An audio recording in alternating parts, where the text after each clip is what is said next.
Bonjour, ici Stylo News pour votre mise à jour du renseignement. Nous allons examiner les événements clés qui façonnent actuellement notre monde. Aujourd'hui, notre focus se porte sur la mer Méditerranée. C'est une région qui se trouve à un point de rupture, un véritable carrefour de tensions. On va analyser ensemble 3 développements critiques et interconnectés qui ont eu lieu ces 2 dernières semaines. Cette mise à jour du renseignement est sponsorisée par ProWave AI. ProWave AI est justement le développeur des outils de renseignement qui nous permettent de créer ces briefings. Commençons par l'événement le plus récent, celui qui a considérablement fait monter les tensions dans la région. Le 3 mars dernier, le méthanier russe Arctic Métagaz a été attaqué et a sombré en pleine Méditerranée centrale. Très rapidement, le gouvernement russe a attribué l'attaque à l'Ukraine, la qualifiant d'acte de terrorisme. Cet incident marque une expansion assez dangereuse du conflit ukrainien. Il menace la sécurité énergétique et la stabilité, surtout pendant que des exercices militaires de l'OTAN sont en cours.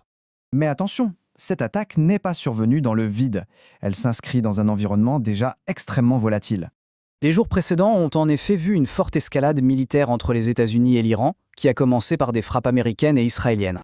En conséquence, des bases américaines et de l'OTAN en Italie, comme Sigonella et Aviano, sont en état d'alerte élevé. Ce sont des plaques tournantes essentielles pour les opérations dans la région.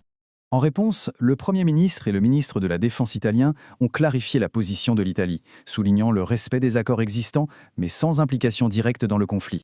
Et sous ces tensions géopolitiques, une crise humanitaire persistante continue de se dérouler avec des conséquences dévastatrices. 606, c'est le nombre de migrants qui sont morts ou ont disparu en essayant de traverser la Méditerranée depuis le début de cette année. D'après l'Organisation internationale pour les migrations, il s'agit du bilan le plus lourd pour cette période depuis que les données ont commencé à être collectées en 2014. La réponse à cette crise est divisée.